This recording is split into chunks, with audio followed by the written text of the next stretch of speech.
Shalom amigos, un saludo para cada uno de ustedes, esperando que se encuentren bien de salud, prosperando en los conocimientos de la Torá y de la Kabbalah. Le damos las gracias al Boré Olam porque nos ha permitido esta maravillosa oportunidad de seguir aprendiendo acerca de su luz maravillosa que ilumina nuestras Neshamot. Recuerda, cada día ha sido especialmente hecho para ti. Aprovéchalo. Comenzamos.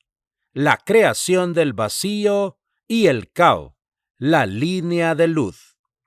Existió un momento en el que se activó esa conciencia que al parecer deseaba expresar su potencia dentro de un vacío.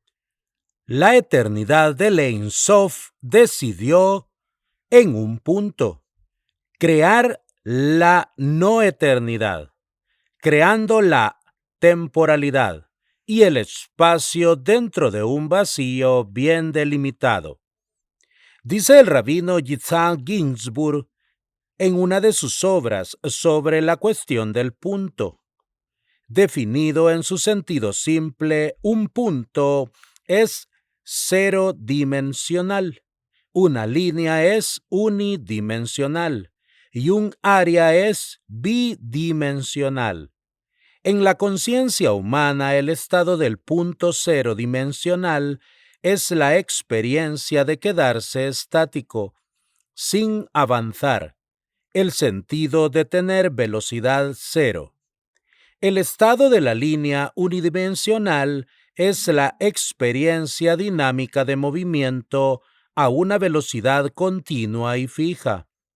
Matemáticamente, este tipo de velocidad continua es lineal. El estado del área bidimensional es la experiencia de aceleración, velocidad que se incrementa constantemente. Matemáticamente, la aceleración se representa como una expresión cuadrática. Yitzhak Ginsburg, Meditación y Kabbalah.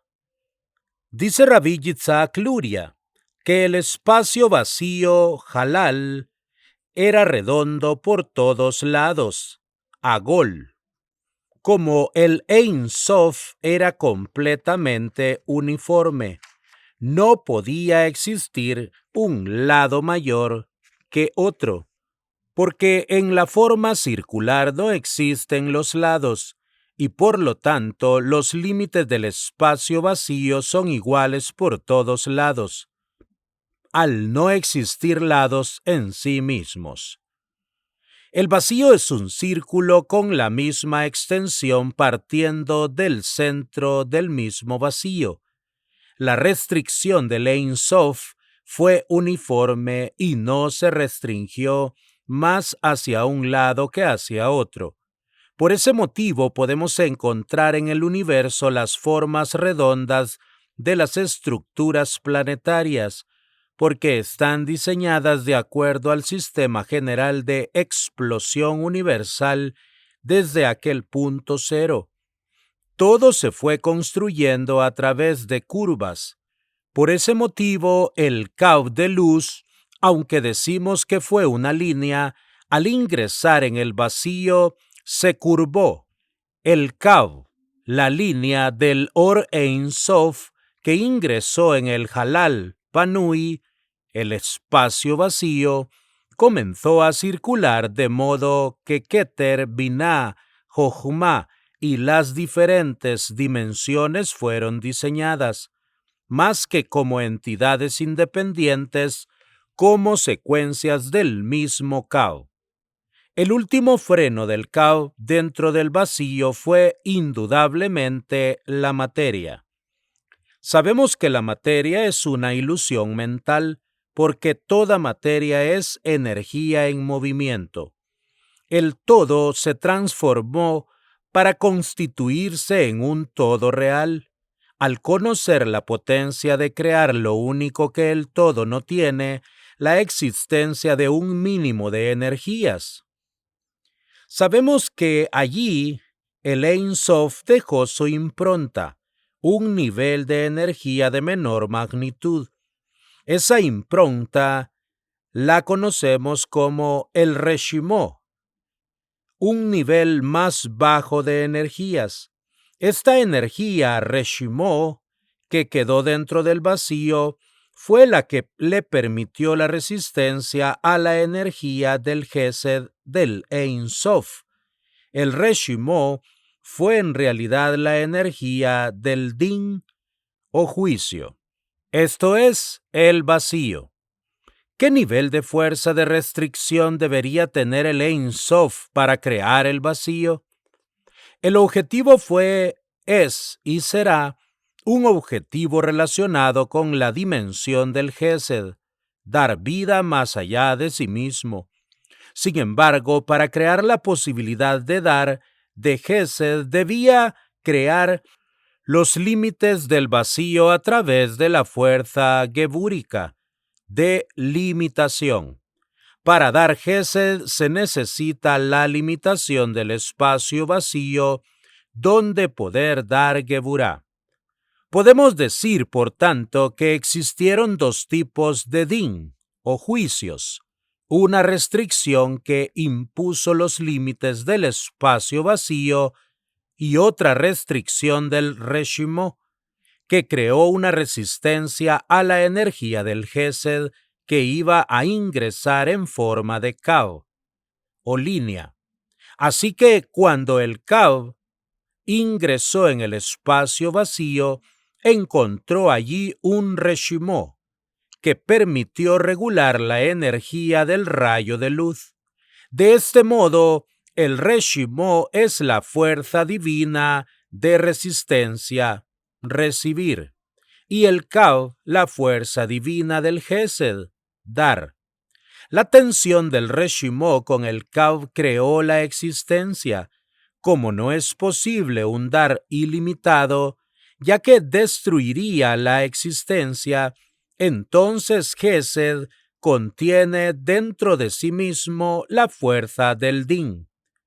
El nacimiento de los límites tiene como objetivo la misericordia de otorgarnos la existencia. Si la existencia es consecuencia del Gesed divino, no es del Gesed ilimitado que realmente puede darnos el Ein Sof, sino de un Gesed que preserve nuestra existencia fragmentaria.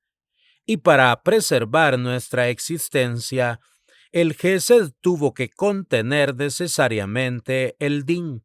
Por tanto, las limitaciones existen para poder manifestar el Gesed sin destruir la existencia. El Din o juicio es parte del mismo Gesed o bondad. En toda creación, por tanto, se aplican las dos dimensiones, Gesed Geburá, de forma simultánea. Por este motivo, todo lo creado pertenece a Tiferet, la belleza o armonía, ya que algo es armónico cuando las fuerzas del dar se equilibran con las restricciones. El Ein Sof se debe restringir para crear algo fuera de sí mismo. Si las fuerzas del dar superan los límites, el Gesed puede destruir todo lo que encuentra y nada se puede desarrollar. Si la restricción al dar destruye la propia posibilidad de dar, nos encontramos con el lado oscuro de Geburá, lo que supone la destrucción de las energías antes de que se puedan desarrollar. Geburá otorga el cauce al contenido de Gesed, por lo que en términos del proceso del misterio de la creación, el vacío es limitado y el dar se debe limitar a dicho espacio vacío finito. Al autorrestringirse, el Ein Sof creó la existencia.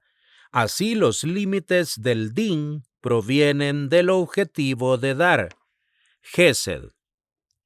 Es una paradoja, pero el Ein Sof, como totalidad, no lo tenía todo en acto. Lo tenía todo en potencia. En realidad, tenía todo en una forma donde potencia y acto quedan unificados. Al tenerlo todo, no tenía la posibilidad del deseo.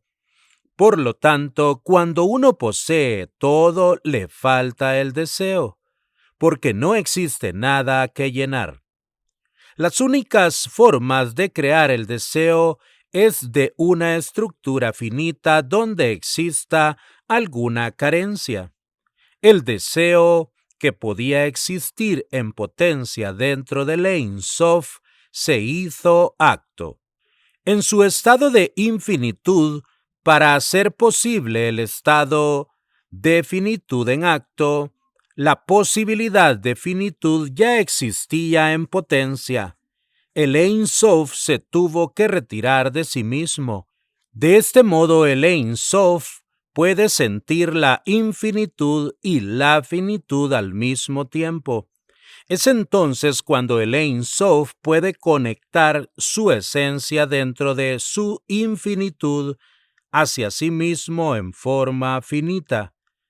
La diferencia, pues, entre infinitud y finitud son los límites, pero no existe diferencia en sustancia. Ahora bien, la sustancia se debe comprimir para existir dentro de los límites de la finitud. La existencia del Ein Sof solo se puede reconocer desde lo fragmentado. Nosotros, los entes finitos de cualquier clase y condición, somos los únicos que podemos atestiguar la existencia del Ein Sof. Queremos ser eternos, porque somos conscientes de ser fragmentos de la eternidad del Ein Sof. Queremos ser eternos dentro de nuestra propia fragmentación, porque en realidad somos eternos dentro del mundo de la Aleph. Queremos ser eternos. Sabemos, sin embargo, que con la eternidad destruiríamos gran parte de nuestros deseos. Al menos un deseo quedaría anulado, ya que la eternidad excluiría el factor de intensidad del tiempo existencial. Para vivir intensamente, deberíamos comprender qué es lo principal de nuestra existencia y cuáles son los temas secundarios que nos desgastan permanentemente, cuando lo esencial o principal se mezcla con lo accesorio. No podemos establecer prioridades para poder vivir. Esto se denomina como estado de confusión. La confusión no es exclusiva de la mezcla entre el bien y el mal, sino de lo importante con lo accesorio. La lucha contra las trivialidades es uno de los esfuerzos más importantes del judaísmo a lo largo de la historia. La intensidad de la existencia del ser humano depende de establecer el orden de prioridades para poder actuar según este orden. El orden de prioridades se establece dentro de Binah. Por ese motivo, la intensidad de la vida se puede comprender a través del canal Jochma Binah, por la comprensión del paso del tiempo. Recordemos que Binah representa el futuro y Jochma el pasado. El orden de prioridades depende de la conexión entre mi pasado y mi futuro. Si yo sé qué quiero de mi futuro, puedo establecer la diferencia entre lo fundamental y lo accesorio. Si mi vida transcurre dentro de lo fundamental, me encuentro en una existencia de plegaria permanente, porque no es la tefilá la liturgia cerrada de un momento de la existencia. Es la transformación de nuestra vida al servicio de mis objetivos fundamentales. Quizás la intensidad se fundamenta exclusivamente en nuestra temporalidad limitada y es probable que una eventual eternidad pudiera anular nuestra energía. Podríamos eventualmente adquirir la capacidad de conocer un tipo de intensidad independientemente de nuestra temporalidad finita.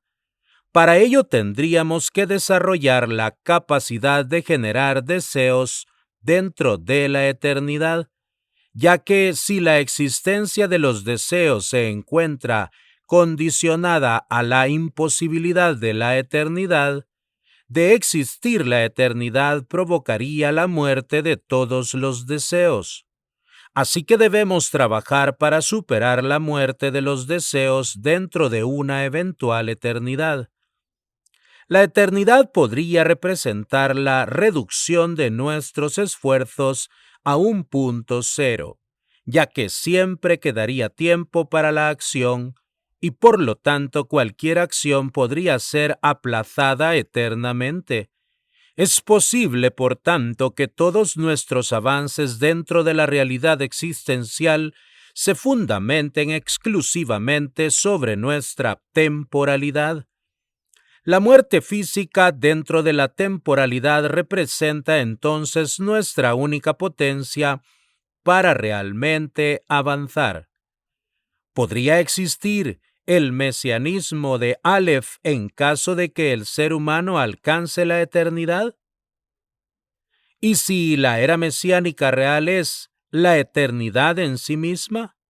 ¿Continuaría existiendo la historia tal como la conocemos dentro de la eternidad? La historia registra exclusivamente la temporalidad, por lo tanto, en la eternidad la historia podría quedar anulada o cambiar esencialmente su estructura actual. Con la eternidad desaparecería la historia hacia el futuro, porque todo futuro se convertiría en un presente continuo. ¿Estará capacitado el ser humano para ingresar en el universo de Atzilut? El mesianismo de tipo Bet inferior desea obtener como resultado la corrección de los tres universos inferiores. En cambio, la conquista de Atzilut es un cambio completo de nuestras relaciones con el espacio y el tiempo. En Atzilut lograríamos extraer de nuestro interior lo oculto del Ein Sof que tenemos y lo revelaríamos en un nivel nunca antes percibido. Como todo lo deseado en el infinito tiene presencia permanente, no hay insatisfacción ninguna. Por lo tanto, no existe posibilidad de deseo si no existe un espacio finito. En la infinitud no existe el deseo. El deseo es una consecuencia de la finitud. Los fragmentos finitos que existen en el vacío son los únicos que pueden desear. El deseo máximo de la finitud es ser infinito, Ein Sof. La única forma de que algo finito sea infinito es renunciando a su identidad finita. Por lo tanto, si lo finito es capaz de reconocer cuál es la clave de su existencia, comprenderá que sostener el estado de finitud estructural constituye su verdadera felicidad, ya que si abandona su finitud dentro de la infinitud, perderá su identidad fragmentaria. El judaísmo, al aspirar a un Ein Sof imposible de alcanzar, ha logrado extraer del ser humano finito su potencialidad máxima.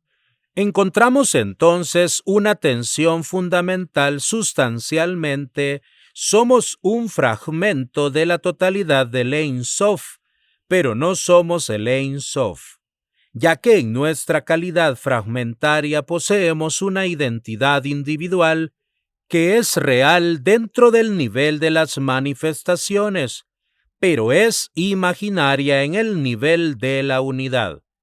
Así pues, nos encontramos entre dos amores permanentes, Queremos ser lo que somos dentro de la finitud y nos aferramos al mundo de la fragmentación de Bet, porque así nunca perderemos nuestros deseos insatisfechos. Nos aferramos a nuestra vida biológica con el consiguiente miedo a la muerte física, pero al mismo tiempo reconocemos la sustancia esencial del Ein Sof que tenemos en nuestro interior, que nos hace ser conscientes de que pertenecemos a un universo mayor dentro de la totalidad de Dios, con el deseo consiguiente de nuestra muerte física, porque queremos regresar a la unidad a la que realmente pertenecemos. Algo le faltaba al Ein Sof para ser realmente un Ein Sof. El enigma real es que quizás como el Ein Sof ya creó finitudes anteriores, es posible que tampoco necesitara probar su real capacidad de finitud. Incluso podemos decir que el Ein Sof también conocía la finitud, no solamente en potencia, sino en acto, porque este camino podríamos decir que la búsqueda de la finitud no puede fundamentarse en la necesidad de conocer el acto, la finitud, porque en el Ein Sof ya la conocía. Así que tampoco podemos decir que existía una necesidad de finitud. Le faltaba sentir el deseo dentro de la finitud.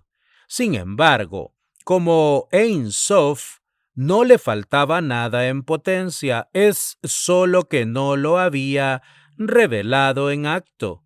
Ahora bien, si el Ein Sof en otro tiempo y en otro lugar creó varios vacíos anteriores, todo lo que decimos carecería de sentido, porque es posible que el Ein Sof ya conociera la finitud en acto.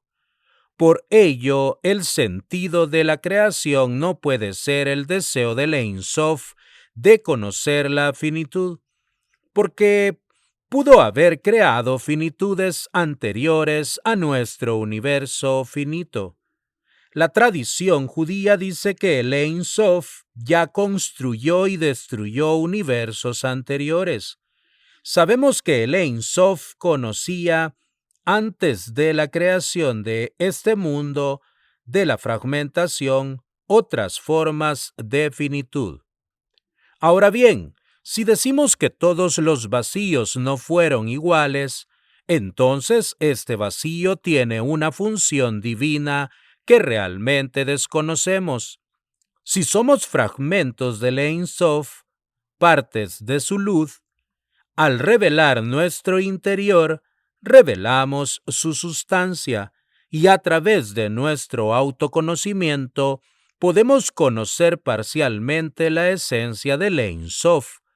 Podríamos a través del autoconocimiento conectar con las motivaciones ocultas del Ein Sof que dieron lugar a la construcción de esta realidad.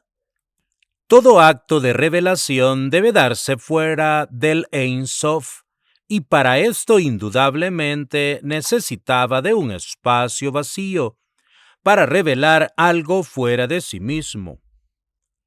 El Ein Sof creó un punto vacío, el espacio. Por ese motivo, toda creación siempre esconde un secreto, la información que contiene todo lo finito. Aunque proviene del infinito, es fragmentada. En cambio, en el Ein Sof la información es completa, total, es la verdad en sí misma. No existen verdades temporales. La única verdad se encuentra en la eternidad del Ein Sof. Por eso, la única verdad real es un Sod imposible de revelar para nuestras fragmentaciones manifestadas. La esencia del Sod máximo es la verdad absoluta. Todas las revelaciones fragmentarias son perspectivas de dicha verdad. Esto es lo que habitualmente llamamos da'at. El conocimiento es pues una perspectiva de la verdad, pero nunca la verdad en sí misma. El conocimiento siempre conoce en un nivel determinado. Si cambiamos el nivel de percepción, cambia el conocimiento. En cada nivel, el conocimiento es una verdad en dicho nivel. El Ein Sof, como pura potencia, lo tiene todo dentro de sí. Todas las manifestaciones del mundo de la fragmentación revelan el acto, lo que existía en potencia dentro de la sustancia del Ein Sof. El Ein Sof no tenía posibilidad de crear algo dentro de sí mismo. Debía crear fuera de sí mismo. ¿Y por qué deseaba crear algo fuera de sí mismo? Para ser reconocido como Ein Sof. Nosotros pues funcionamos como espejos de Dios. El Ein Sof pasó a ser real y reconocido frente a algo finito fuera de sí mismo. Si el Ein Sof percibe que sus manifestaciones en el ejercicio de libre albedrío se descontrolan en el vacío, negando su conexión sustancial con él, puede destruir su espejo y dejar de mirarse en él. Lo que destruiría en realidad son las formas de manifestación, ya que en sustancia todo es el mismo y todos estos fragmentos pueden retornar a él. En la satisfacción total. En el nivel del Ein Sof no se puede ni siquiera hablar de satisfacción total, porque no se satisface nada, ya que no hay nada que satisfacer porque no existe el deseo que produce la insatisfacción. El Ein Sof no comprendía el concepto de felicidad. En el nivel de Aleph, el Ein Sof no necesita de la conceptualización. Todos los conceptos que utilizamos son inútiles frente al Ein Sof. Deseo, felicidad, satisfacción, etc. Son todos conceptos finitos dentro de nuestro mundo de la fragmentación. En el Ein Sof no existen los conceptos, porque los conceptos son fragmentaciones. Así que todas las referencias conceptuales al Ein Sof reflejan únicamente nuestra imposibilidad de conceptualizar su esencia. Cada vez que hablemos del Ein Sof, debemos ser conscientes de que no podemos describir absolutamente nada.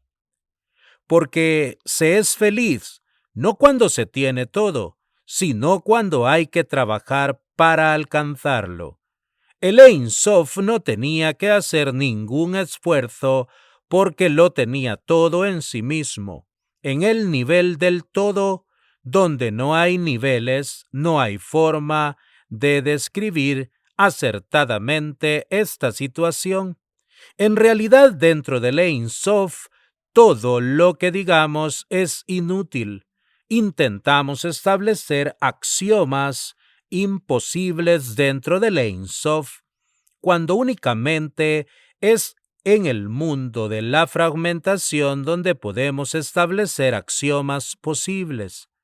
Una vez que el Ein Sof creó un vacío donde podía construir algo, el todo fue realmente un todo. Todo tenía el deseo de llenar el vacío. El todo, cuando tiene todo, le falta algo, la posibilidad del vacío. Y cuando deja de tener algo, es en realidad un todo real, porque tiene la posibilidad de coexistir con un vacío. De todos modos, si es realmente todo cuando existe el vacío, después de la existencia del vacío, el todo podía anular el vacío porque sabía que tenía la posibilidad de construirlo. La pregunta es, ¿por qué motivo el Ein Sof sostiene el vacío? Si hubiera sido necesario el vacío para su autocomprensión de infinitud, ya lo hubiera destruido y todo podía retornar al estado de infinitud sin nuestra continuidad. Por lo tanto, el vacío continúa existiendo por algún motivo que no conocemos y que indudablemente no se relaciona con su prueba de infinitud. Podemos decir, por tanto, que el todo es cuando en realidad tiene el deseo de no tener algo, el vacío. La existencia de un vacío es la aparición de la no existencia, porque en realidad el Ein Sof tuvo que crear un espacio de oscuridad dentro de sí mismo. Es como si el Ein Sof estuviera embarazado de nosotros. La concepción divina de Isaac Luria es más femenina que masculina. Sin embargo, si el vacío es lo femenino que requiere ser llenado por lo masculino, el acto de la creación en realidad posee la misma dinámica de unir lo masculino con lo femenino, el Ein Sof con el vacío. Si el Ein Sof, cuando era Ein Sof sin vacío, no tenía deseos, cuando nace el vacío nacen los deseos. El deseo de llenar el vacío por parte del Ein Sof y el deseo del vacío de ser llenado por el Ein Sof. En realidad, la concepción luriana de la creación universal se basa en la relación sexual. Para dar existencia a las existencias finitas fuera de la infinitud. La creación finita de Dios dentro del vacío se originó por la necesidad de satisfacer el más íntimo deseo del Ein Sof, el sentimiento de dar. Cuando el Ein Sof era Ein Sof sin vacío, no existía el dar en acto, sino el sentimiento de dar en potencia. En realidad, dentro del Ein Sof todo se encuentra en potencia. El paso de la potencia al acto marca el inicio del tiempo, mientras toda la información es potencial y no se revela.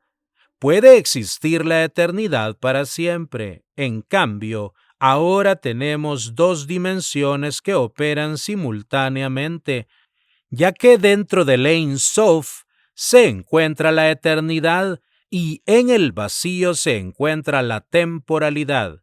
Para expresarlo en otros términos, nosotros nos encontramos dentro de una secuencia temporal porque estamos condicionados por el espacio vacío. Sin embargo, fuera de los límites del vacío, la variable del tiempo deja de funcionar y se encuentra la eternidad. El Ein Sof no daba nada porque no había nadie a quien dar, y por lo tanto tampoco podía recibir nada, porque todo lo contenía y continúa conteniendo. Para poder dar algo hay que entregarlo de un modo finito dentro de la finitud, porque lo infinito no tiene capacidad de dar dentro de la infinitud. Dentro de la totalidad infinita no existe ni el dar ni el recibir. Amigos, hasta aquí la lectura de esta maravillosa enseñanza. Que el Boré Olam mande Parnasá, Tová a sus mesas, tanto espiritual como materialmente, mucho discernimiento, mucho entendimiento y mucha sabiduría para sus vidas y sus neshamot. Que el Boré Olam nos permita estar reunidos de nuevo para poder seguir aprendiendo de su maravillosa luz. Hasta la próxima con la ayuda del Boré Olam.